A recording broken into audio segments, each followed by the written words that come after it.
Okay everybody, today we're going to make a coat hook. This is 3/16 round steel rod, and this is what we'll be using to make our coat hook. It's 8 inches long. Okay, the first thing we do is we come to the near side of the anvil, we give it a good solid tap there to isolate that portion, and we flatten about an inch. So that's what we got. It's exactly what we need. And now we're going to go to the other side. Okay, so now we're going to draw a taper, tilt the material, tilt the hammer half on, half off the anvil, and then straight down. We're turning it 90 degrees, and we're hitting it on each side, 90 degrees, hammer tilted, half on, half off the anvil. The material is right at the edge of the anvil, and this is how you draw a taper. If you've seen my video about how to make a leaf, you'll know that in that one we only hit 2 sides, whereas here I'm hitting all 4 sides. That keeps the taper centered in the middle of the stock. And so there we have a taper centered.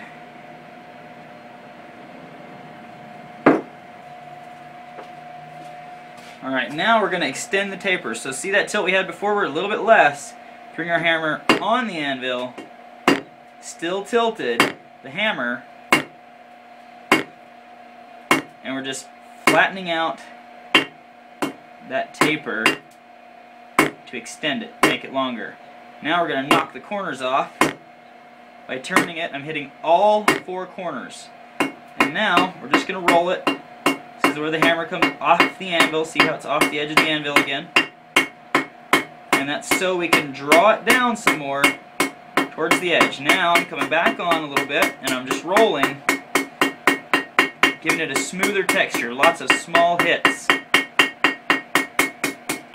if you're paying very careful attention, you'll see that I'm hitting different angles with the hammer. I'm either here or here or here.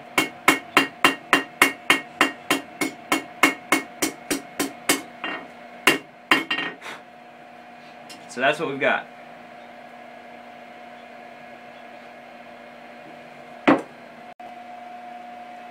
Okay, so here, have the pliers in your hands when you start this.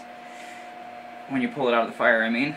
Roll it back on itself, pretty much until it touches. You can squeeze it like this. There we go. Gets it in there. I'm going to bend the rest on the horn when I come back. Okay, here we go. You kind of tap it down there. Careful not to kill the little scroll that we started. It's not really a scroll, but it's the beginnings of one. So there we go. I'm just going to look at that. Tap that down. So far that's what we've got right there. Okay, because sometimes they're not exactly straight. Put that in our vise. Grab this. Careful to grab all of it, all the way down to the bottom, and just twist it until it's straight. Right there. Awesome. Now we're just going to start the holes for the eyes here. There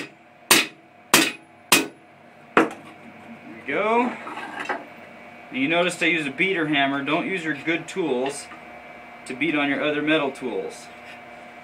This is a good tool steel punch.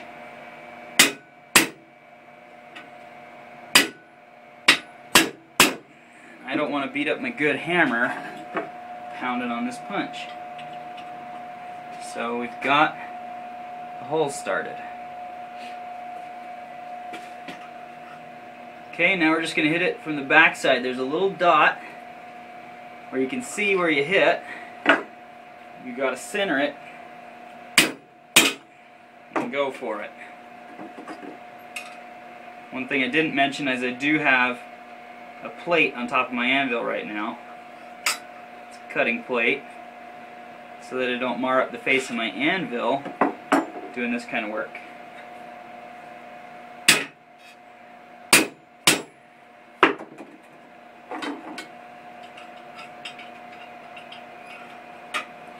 So there we go. got them from the back side now, and the front side is actually starting to crack out already, so we'll just go back and forth a bit and we'll have those out. Okay, just coming back to the front.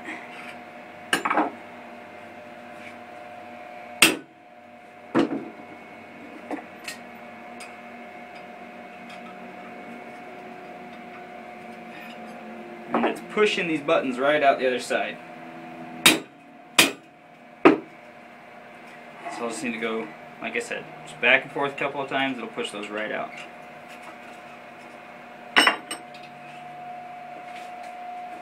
Here we go. We'll do this one over the Pritchel. I didn't do it over the Pritchel earlier because it tends to deform the piece a little more. Comes out a little easier, but bends it up just a little bit more. Move that back and forth. Yeah, and that's, see that? Just grab our needle nose pliers. Just get that stuff right out. Take it back to the face of the anvil. The same way we formed it in the beginning, right against the front. Kind of flatten it out, and we'll address the sides just a little bit. There's not much to do there. What I am going to do though is take my punch. We've got a little bit of stuff right there over the Pritchel here. Kind of tap it. Not too hard, so we don't deform it too much.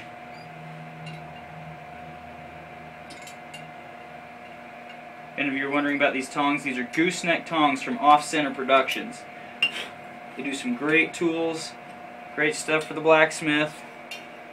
I like their products, so head on over there, order you some tongs. And no, they do not pay me to say that. They're just good tools and good people to work with.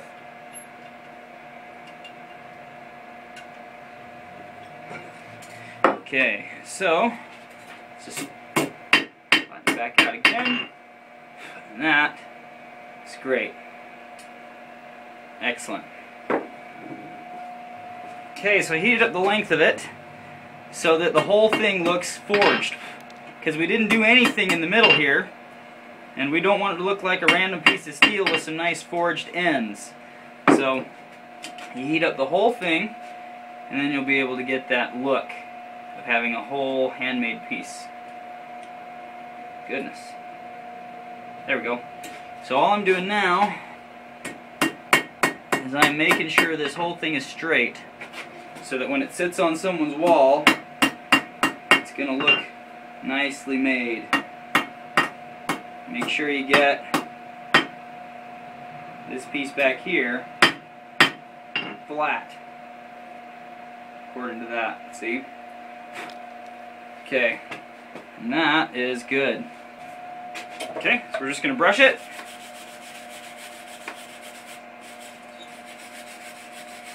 Make sure we get all the scale off, so we got a nice looking piece.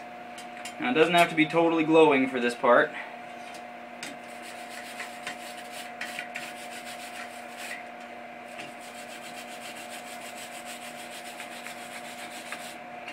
Brushing can actually be fairly difficult because the brush is made out of steel most of the time and it wants to pull your work right out of your hands. You've got to make sure you've got some appropriately sized tongs and you got a good grip on them. Okay, we're ready for the beeswax now.